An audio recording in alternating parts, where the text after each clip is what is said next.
Hello everyone, welcome back to the channel. This is another very easy farming route for beginners. Today we farm treasure troves. For those of you that don't know what exactly these chests are, they are kinda super chests with tons of iron bits, chance for a legendary epic item, and 2 guaranteed rare materials. First and most important before you start such a grind is to remove everything from your box so you can have enough space. We do this according to save some time not visiting the vendor so much. I'm going to use my Sun Herald Commando for this showcase. First, I'll start with example run. I'm gonna explain why these areas are better than the others, why this is basically my choice over other areas in the game. But without much further ado, let's start then. First area is Pikey's favorite. This is Gloomwald. This is one of the most richest areas in the game. Spawning points for the treasure trove here. This is the first one. The second one is here next to the shrine. There is a 2 spawning points inside the cellar here. And the next spawning points is in the same cellar but at the other end. And the final spawning point is here. I'm not gonna kill everything. These trash mobs, they don't give anything, but definitely I want to kill every single hero.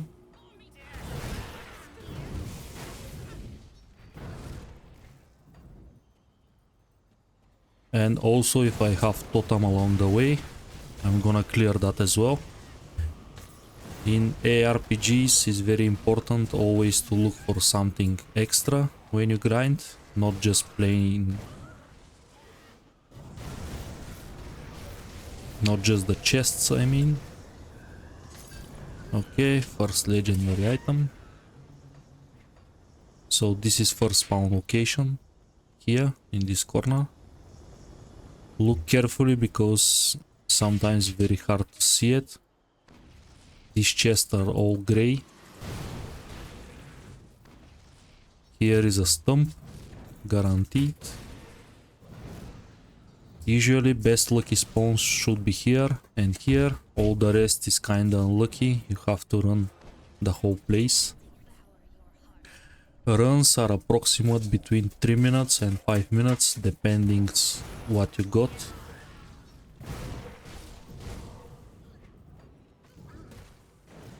Next spawn location is here.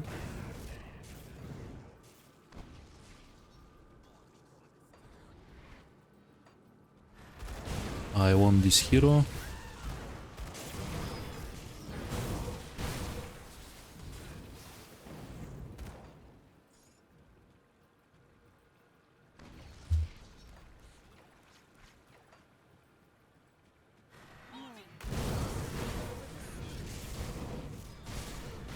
This is the trove. That's how it looks. Is a chest covered in chains. Also you need dynamites for this, keep that in mind. We get a blueprint. Gonna clear that.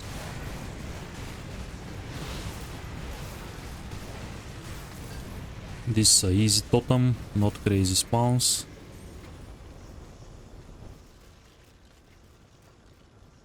Next location is Mountain Deeps in Deadman's Gouge Rift. This is probably the easiest map for the treasure troves because 3 of the locations are very close to the rift. Just the last unlucky one is kinda far. So first location is here next to the totem. This totem is not guaranteed, can be here, can be not.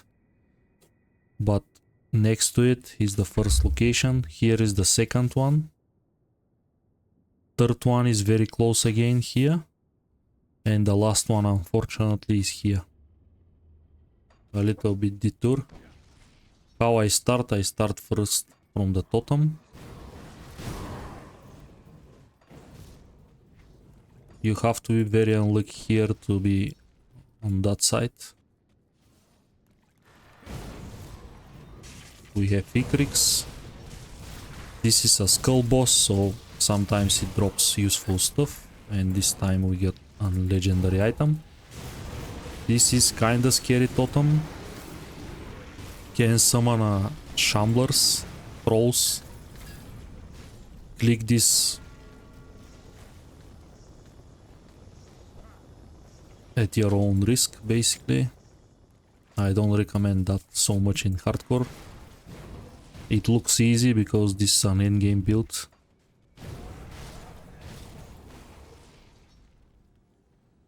Okay, we got it at the second try. I'm gonna show the next location just briefly. It's here at this corner, very close. And the last one is exactly here at this tile.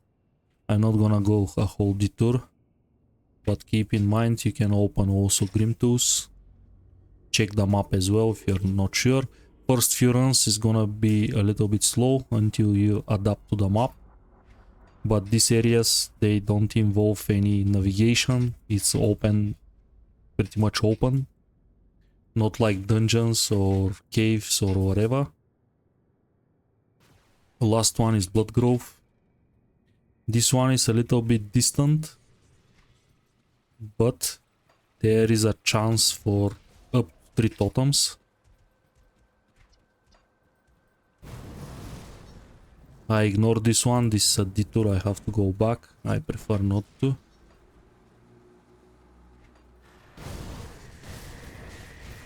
Again, I kill every hero, but I don't touch any of the trash. I just want to reach Darkvale as soon as possible. I'm gonna kill Lucius.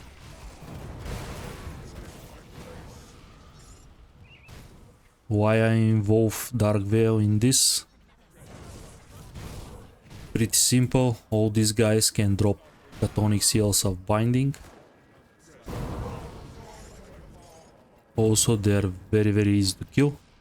So very important here, treasure troves can't spawn here at the first part of Darkvale, so you can totally ignore it.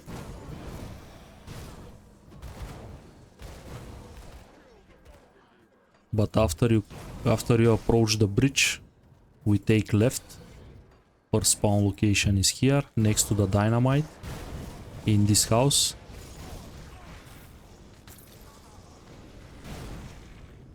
Remember, this is a big house. There is always dynamite at the outside.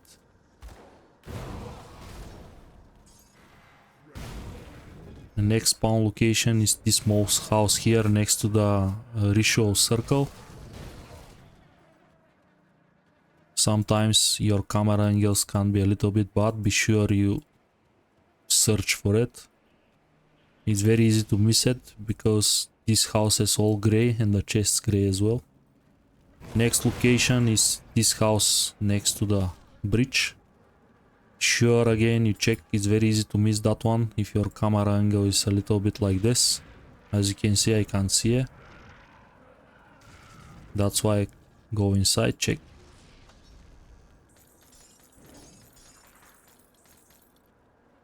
And the last location is over here in this house. This is the most unlucky one if you have to go all the way around, because the last one is a little bit annoying. You have to navigate all these houses. Actually, it's approachable from here as well, so it's not that bad. But it's in this house. As I say, it runs pretty quick. This is between 3 and 5 minutes, depends what you approach as a totems, how much heroes you killed. I'm not gonna involve these items in the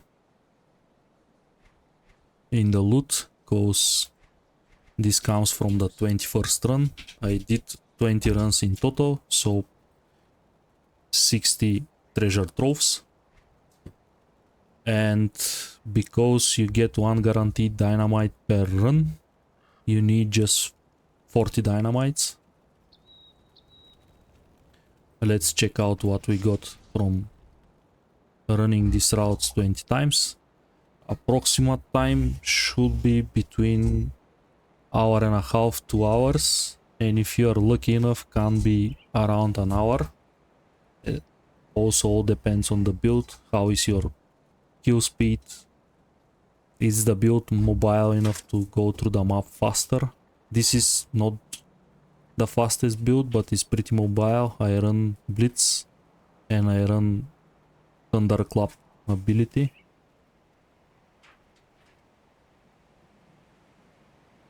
But let's check the loot. So first page is all the blueprints that I got. Basically, this simulation is of a beginner playthrough. So my blacksmith is not fresh, but not so much blueprints. Basically, I just import this character from my backup save file to my current playthrough, which is another Soul Found playthrough, and that character is freshly in Ultimate. Managed to get some blueprints, but not all of it. So all this depends how far you're in the game, your save file, sorry. So I got close to 100 blueprints. Maybe 90 of them are from totems and just 10 from the troves. I got some pretty good ones, some generic ones. I got Blade Master Talisman. This is a good one. This is a Blood Knight Visage. Venomars Argyle. Blight Lord, another very good find. Honor, very good relic for old keepers. Pyrons is a very good set. But anyways, this all depends. Basically, these blueprints range when you're a beginner, when you start building your save folder and your blacksmith. But if you're a beginner, that's what you expect. Around 100, sorry. Next up is useless epic items. This time I decide to separate useless from the useful ones. Pretty much I never found myself use any of those. I notice a lot of people asking me in Reddit, Discord, but what's useful, what's not, what I should keep. For now, every single epic weapon, endgame I mean, I'm 100, every single epic weapon, offhand, shield, pretty much can be sold. This is, you never found yourself use any of those. They comes without modifiers, and every single monster frequent comes with modifiers, like this one. I have this one modifies 2 of my passives, gives me global conversions, gives me extra damage, and for example this gives nothing. It's just plain item. So you never get wrong if you sell any single epic gun, epic weapon, whatever offhand.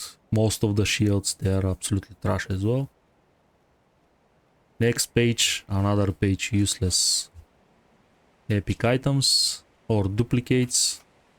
For example, this is a good item, but I have it on the other page as well. Padala wheel is okay if you are necro, don't have proper offhand, this is okay. But most necromancers, they have a pretty good MI on that slot. Next page is what I got as a materials. So as a materials, we got 27 Blood of Cthon, 4 Celestial Lotus, 36 Ugden Blooms, mostly from Gloomwald, 11 Manticore Eyes. This is very good. This is one of the most rarest materials, very hard to get this one. Also, this is one of the materials that you can't convert or convert to. So this is plainly just from drops. Brain Matters 19, very good. Ethereal Mutagens, this is 8.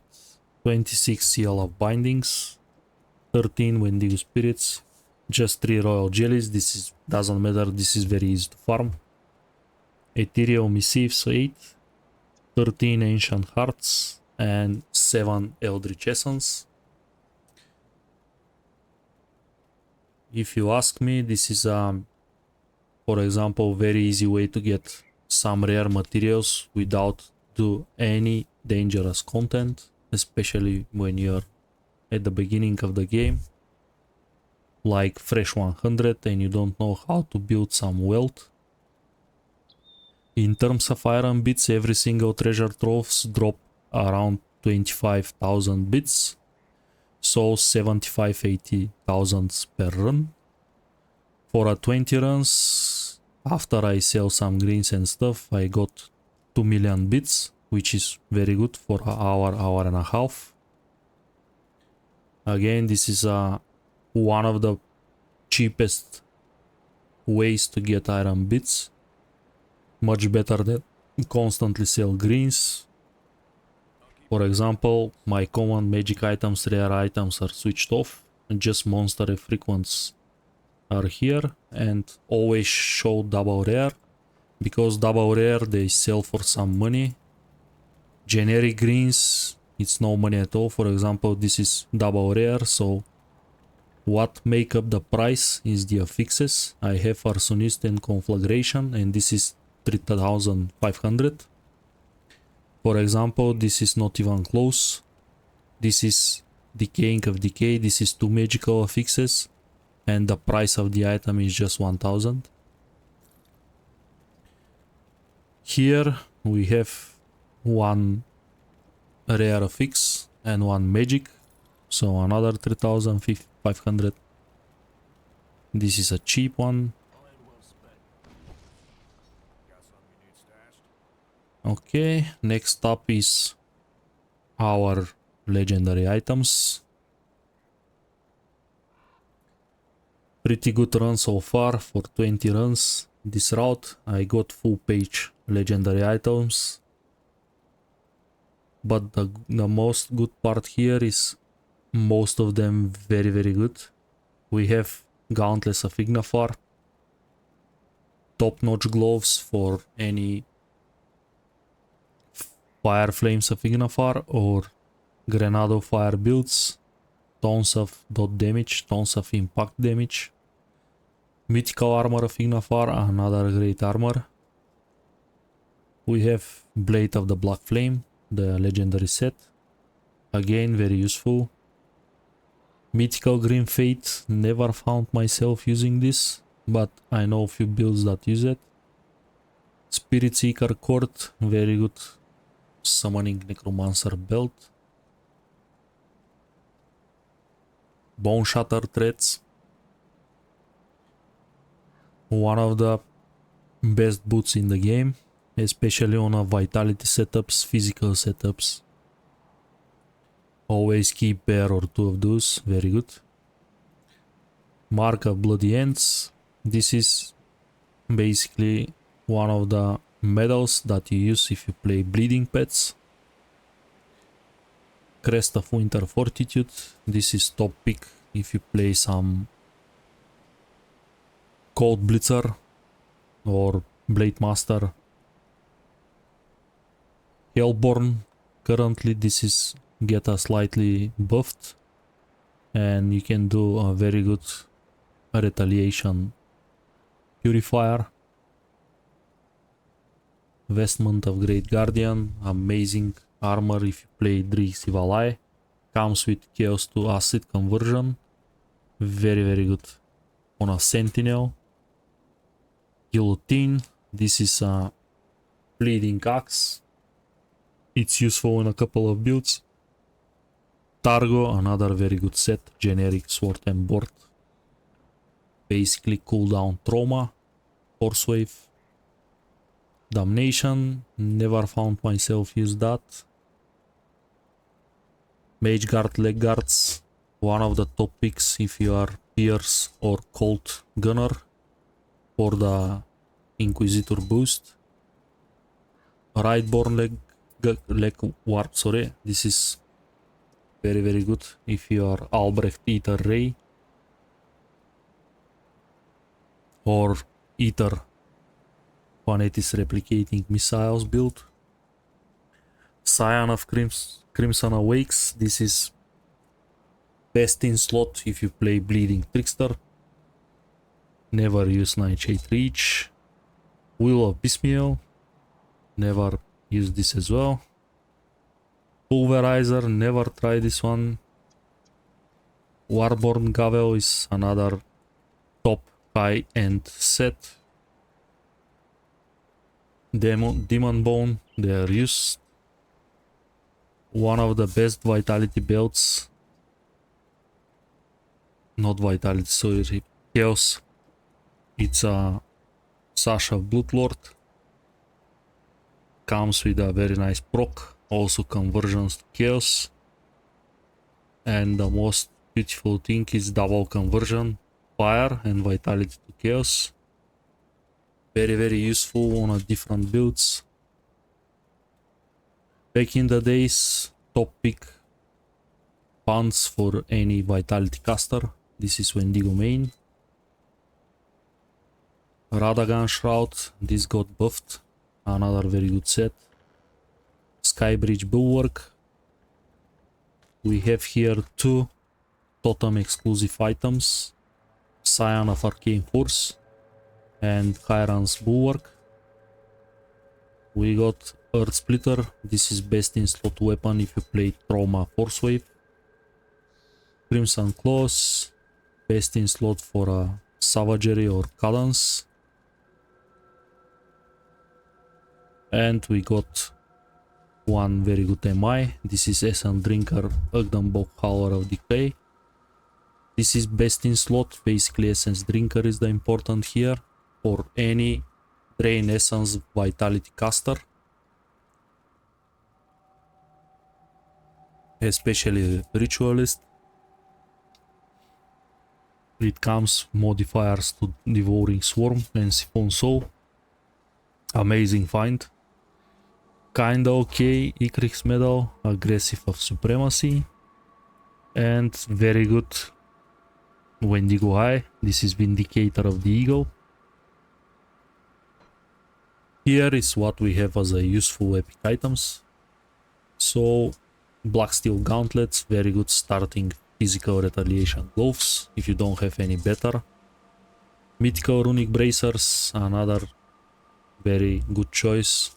This comes with 4 different resistances, it's basically defensive gloves. If you have problems capping your resistances, this is a top pick. Blade Dancer Handguards, they are used in several builds, very good. Perdition set, always good. We have gloves and shield. Very cheap, very easy to build a sentinel around this.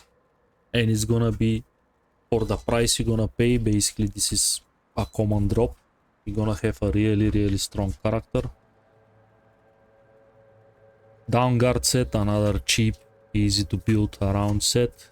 This is for the opposite. You can build a nice Lightning Retaliation Archon or Warder. Valscorn Graves, another good option. Final March, very good boots overall, because comes with tons of resistances, physique and slow resistance. Very cheap, very good fit for the boot slot. Another amazing set. I got a full set of this. Blazier is basically Guardians of Empyrean booster. Also Blackwater Cocktail. Shield Breaker benefit fully from this set.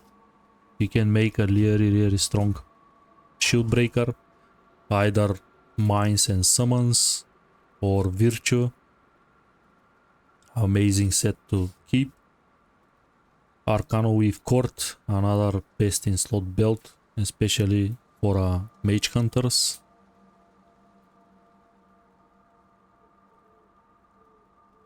Heretic Sigil, okay. Vitality Medal, if you don't have any Oda. Lazarus Ruby, this is very cheap, 1 to all skills if you are a shield breaker and you don't have any better medal to fit that slot. Amulet, sorry. Rate of Souls, very good, 1 to all skills, basically Ritualist, Kabbalist, any Vitality Caster, Summoner, etc. Silver Sentinel, this is very cheap set again, you can build a very good Infiltrator, Colt or Pierce based, but better Colt because this convert a lot of the Pierce damage. Bounty Hunter's Hat, another cheap option. Dega set, this is a very good Poison Retaliation set. Storm Serpent Mask, another cheap Trickster, Lightning Trickster set. Downguard, I already mentioned that. Sharpshooter set is not very good, but torso armor is extremely useful if you are a two-hand Pierce Gunner. Cortosian Chest Guard, this is very good because convert Pierce to Colt, can be used in several builds. Silver Sentinel. Hulking Leg Guards, another good cheap option, comes with resistances, a lot of life, especially if you are either Old Keeper, Soldier, works very well in this type of classes, high tank builds. Vilescorn leg plates, same as the boots, they wear the same name, they are very good fit in any Acid Retaliation build. Cheap one, I mean, before you get your hands on much better items. Scorch Rune, this is okay pants as well, comes with a lot of resistances. Shade Leather, this is very good as well, defensively. Tons of Cunning. If you play something that stack a lot of Cunning, this is one of the top picks, because this pants comes with flat Cunning and percentage Cunning, also 9% chance to avoid melee attacks, physical resistance. All in all, one of the best epic pants in the game. Always keep an eye for them. And pretty much that's it, everything that I got from these 20 runs. In conclusion, run is very easy to operate, very profitable, especially if you're just starting your journey in endgame and you don't have any stronger builds to farm Shattered Realm or dungeons or whatever. This is nice, fast and cheap, also is a very good break from the campaign, just to make some basically gambling with these chests, also killing some random heroes, random totems. Thank you everyone for watching, please like and subscribe, and see you in the next one.